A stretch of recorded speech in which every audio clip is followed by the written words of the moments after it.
حضرت یہ بتائیے کہ یہ راتوں رات جنگل کا جنگل ہرا ہو گیا، یہ کیا معاملہ کیا ہوا؟ ہمیں 3 دن پہلے ایسے لگ رہا تھا کہ جیسے یہ کوئی سلجھاؤ کا راستہ کسی کو سوجھ ہی نہیں رہا۔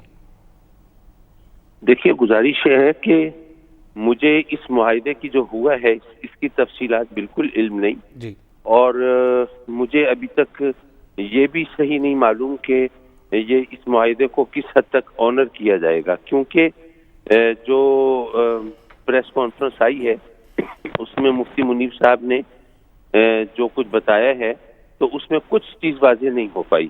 جی، ہوا یہ تھا کہ کل صبح مخدوم شاہ محمود قریشی صاحب نے مجھے فون کیا اور انہوں نے کہا کہ جی میں کل ہی شام کو واپس آیا ہوں اور یہاں پہ حالات جو ہیں بہت ناگفتہ ہیں، اور مجھے بتائیے کہ چونکہ یہ تحریک لبیک والے جو بہرحال اہل سنت میں سے ہیں اور یا رسول اللہ کے نعرے لگانے والے، لبیک یا رسول اللہ کے نعرے لگانے والے، تو ان لوگوں سے ہمارا ایک فطری اتحاد ہے، تو میں اس بارے میں کیا خدمات انجام دے سکتا ہوں۔ تو میں نے ان سے کہا کہ جی بات یہ ہے کہ اس وقت جو حکومتی ادارے وہاں بات کر رہے ہیں تو ان میں سے باقی تو ٹھیک ہے، لیکن 1-2 حضرات ایسے ہیں جو شاید تحریک لبیک کے لیے زیادہ ایکسیپٹیبل نہ ہوں، لیکن آپ کی شخصیت ایسی ہے اور حضور غوث بہاء الحق ملتانی کے سجادہ نشین کی حیثیت سے آپ کا احترام بھی ہے اور آپ نے جب بھی بات کی معقول بات کی، تو اس پس منظر میں اگر آپ یہ اس مذاکرات میں کوئی کردار ادا کر سکیں تو یہ یقیناً بہت بہتر ہوگا اور کوئی بہتر انجام تک پہنچیں گے۔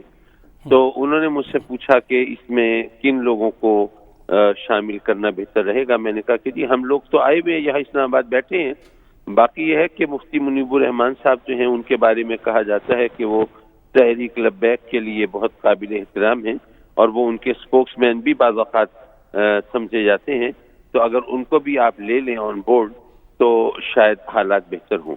انہوں نے کہا ٹھیک ہے۔ میری تو ان سے اتنی بات ہوئی، اس کے بعد میرا ان سے کوئی مزید رابطہ نہیں ہو پایا۔ اب میں جو آپ کو بتا سکتا ہوں وہ یہ کہ ہم کیا کر رہے تھے۔ ہماری صدر پاکستان سے بھی ملاقات ہوئی، ہماری وزیر اعظم عمران خان صاحب سے بھی ملاقات ہوئی اور اس میں انہوں نے ظاہر حکومتی موقف بیان کیا کہ جی اس طرح اگر ہم حکومتی ریٹ کو داؤ پر لگا دیں گے تو ہم پھر رول کیسے کر سکتے ہیں اور کس طرح ہم قائم کر سکتے ہیں اور عوام کے حقوق کا احترام کیسے کر سکتے ہیں۔ بنیادی معاملہ تو ہے فرانس کا، اس پہ کیا پیش رفت ہوئی؟ دیکھیے، یہ تو پیش رفت تو تبھی پتہ چلے گی نا جب اس معاہدے کی شکلیں سامنے آئیں گی۔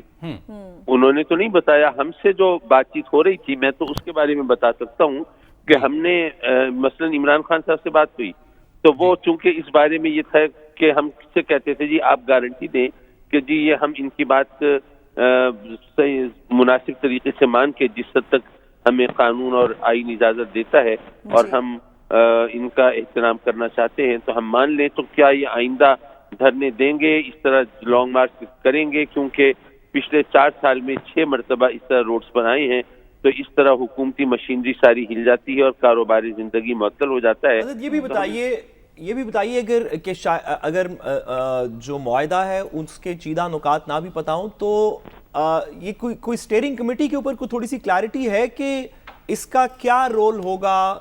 جو بھی نکات ہیں، فرض کیجئے کہ نکات ہیں کہ فرانس کے ایمبیسڈر کو نکال دیں گے یا نہیں نکالیں گے یا بات کریں گے یا پارلیمنٹ میں، جو بھی نکات ہیں اس میں اسٹیئرنگ کمیٹی کا کیا رول ہوگا آپ کے خیال میں؟ دیکھیے، بات یہ ہے کہ یہ تمام چیزیں نہیں کہی جا سکتی۔ دیکھیے نا، ابھی ایک طرف چلیے جن لوگوں نے معاہدہ کیا ہے ان کو تو پتہ ہے، لیکن کیا تحریک لبیک کا ریئیکشن کیا بتا رہا ہے کہ انہوں نے اس کو قبول کر لیا ہے؟ اطلاعات ایسی آ رہی ہیں کہ مری راولپنڈی روڈ پر جو کنٹینرز تھے انہیں ہٹانے کا کام جو ہے وہ شروع ہو گیا ہے، آیا کہ کچھ جو ہے وہ پیش رفت ہو رہی ہے؟ اب نہیں، ان کی بات نہیں ہو رہی۔ میں یہ پوچھ رہا ہوں کہ جو لوگ دھرنا دیے بیٹھے ہیں وہاں، کیا وہ لوگ ڈسپرس ہونا شروع ہو گئے ہیں؟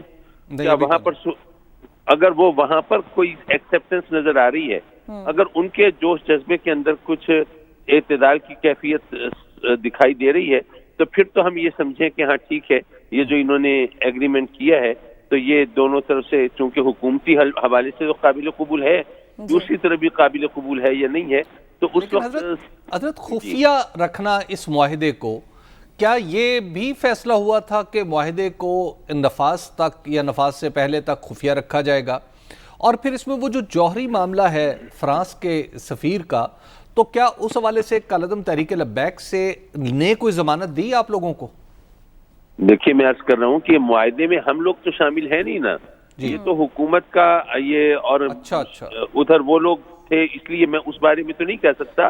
اسی لیے یہ تمام چیز ایک مسٹری ہے کہ اگر وہ تحریک لبیک کی طرف سے معاملہ قبول کر لیا جاتا ہے تو ظاہر ہے کہ ہم سب سجدے شکر بجا لائیں گے.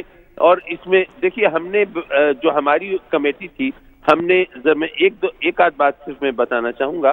ہم نے اس خیال سے کہ جی یہ ہمارا معاہدہ تحریک لبیک کے لیے قابل قبول ہونا چاہیے، تو اس وجہ سے ہم نے جو وزیر اعظم سے ملاقات کے دوران گزارش کی کہ جی اگر یہ فواد صاحب یہاں ہوں گے یا طاہر محمود اشرفی صاحب یہاں ہوں گے تو ہماری کوئی بات تحریک لبیک والے قبول ہی نہیں کریں گے. تو اس لیے آپ مہربانی کریں، ان سے درخواست کریں کہ یہ اس میٹنگ میں نہ بیٹھیں تاکہ ہماری جو بھی بات چیت ہو وہ دوسروں کے لیے کم از کم قابل قبول ہو.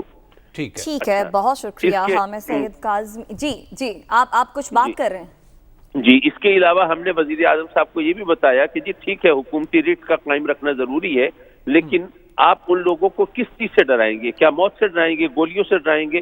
جو موت کو شہادت سمجھ کے، اسے اپنے لیے سعادت سمجھ کے اور خوش نصیبی سمجھ کے آ رہے ہیں، ان کو آپ ڈرا نہیں سکتے. اس لیے آپ مہربانی کریں یہ ذرا فریکوینسی اپنی چینج کریں. حضرت یہ بتائیے گا کہ آئندہ کے لیے آپ مسلک اہل سنت کے، آپ کے والد صاحب اور آپ خود ماشاءاللہ بڑے نمایاں لوگ ہیں، یہ بتائیے گا کہ آئندہ ایسا نہ ہو، بات دھرنے تک نہ پہنچے یا اس طرح کا کوئی مطالبہ اسٹیٹ کے سامنے نہ رکھا جائے جو قابل قبول نہ ہو، اس کے لیے کیسا ماحول ہونا چاہیے؟ اب اس کے لیے تو سیدھی سی بات یہ ہے کہ مختلف تنظیموں کے جو سربراہان ہیں ان کا آپس میں ایک ورکنگ ریلیشن شپ ہونی چاہیے، ان کا ایک باہمی اعتماد کی ایک فضا ہونی چاہیے. ظاہر ہے کہ جب کاز ایک ہو، جب نقطہ نظر ایک ہو، عقیدہ ایک ہو اور منزل ایک ہو، تو ایسی صورت میں وہاں مشاورت ہوگی تو پھر اس قسم کی صورتحال پیدا نہیں ہوگی. ٹھیک ہے، بہت شکریہ. حامد سید کاظمی ہمارے ساتھ موجود تھے. ہمارے ساتھ صاحب کے پاس بھی حبیب صاحب مجھے جانا ہے، آپ اپنی بات کنٹینیو کیجیے گا. پھر یہ بھی بتا دیں کیا واقعی جو بات کی جا رہی ہے کہ معاہدہ جو ہے وہ کالعدم ٹی ایل پی کے لیے بھی قابل قبول ہوگا یا نہیں، ایسا کوئی معاہدہ کر پائی ہے حکومت؟ دیکھیے آج ایک بات تو مفتی منیب صاحب نے واضح طور پہ کہی کہ سعد رضوی صاحب بھی اور غلام غوث بغدادی صاحب بھی اس بات پہ اتفاق کرتے ہیں کہ جو معاہدے کا ماحول ہے یا جو معاہدہ ہے تو اس پہ ان کا اتفاق ہے. دوسری بات یہ ہے کہ میری معلومات یہ ہے کہ کمیٹی کے ایک رکن، یعنی وہ کمیٹی جو باقاعدہ طور پر جس نے معاہدے پر دستخط کرنے ہیں، اب تک ابھی دستخط نہیں ہوئے، وہ کمیٹی کے ایک رکن کے جیب میں ہے اور وہ رکن اسلام آباد سے روانہ ہوئے ہیں وزیر آباد کے لیے. وہاں پہ جا کے وہاں پہ جو شورا کے لوگ ہیں ان کے سامنے بھی یہ معاہدہ رکھا جائے گا، کیونکہ ٹی ایل پی، کالعدم ٹی ایل پی صرف سعد رضوی کا نام نہیں ہے، ان کی اپنی شورا بھی ہے اور مذہبی جماعتوں میں فیصلہ سازی کا ایک اور انداز ہوتا ہے، تو لہٰذا اس میں سب لوگوں کو شامل ہونا پڑے گا، تبھی بات آگے بڑھے گی. لیکن اہم ترین مسئلہ ہے وہ ہے فرانس کا. دیکھیے اس مسئلے سے ٹی ایل پی کالعدم سے صرف درخواست کی جا سکتی ہے کہ اب یہ اس سے دستبرداری آپ اختیار کریں. دیکھیے بات یہ ہے، آسان یہ ہے ان کے لیے اس درخواست نہیں، کو یہ مان دیکھیے لینا؟ یہ کسی کے لیے بھی آسان نہیں. دیکھیے یہ ہے حکمت کا معاملہ، یہ ایمانی معاملہ اور اعتقادی معاملہ نہیں ہے. حکمت کا معاملہ اس طرح ہے کہ فرض کیا آپ اس قرارداد کو اسمبلی میں لے جائیں اور جو اس کے خلاف ووٹ ڈالے اس کے لیے اب ہماری سوسائٹی میں زندہ رہنا مشکل ہو جائے گا، اور جو اس کے حق میں ووٹ ڈالے وہ پاکستان کو ایک نئی مصیبت میں پھنسا دے گا. تو پاکستان بھی ریاست مدینہ کا پرتو ہی سمجھا جائے اس معاملے میں. ایسا نہ ہو، بعض لوگوں کو میں نے دیکھا ہے ٹی ایل پی کالعدم کے جو لوگ ہیں وہ جوش و جذبے میں پاکستان کے اوپر، پاکستان کے بارے میں بھی کچھ اور باتیں کہہ دیتے ہیں. اس سے گریز کیا جانا چاہیے.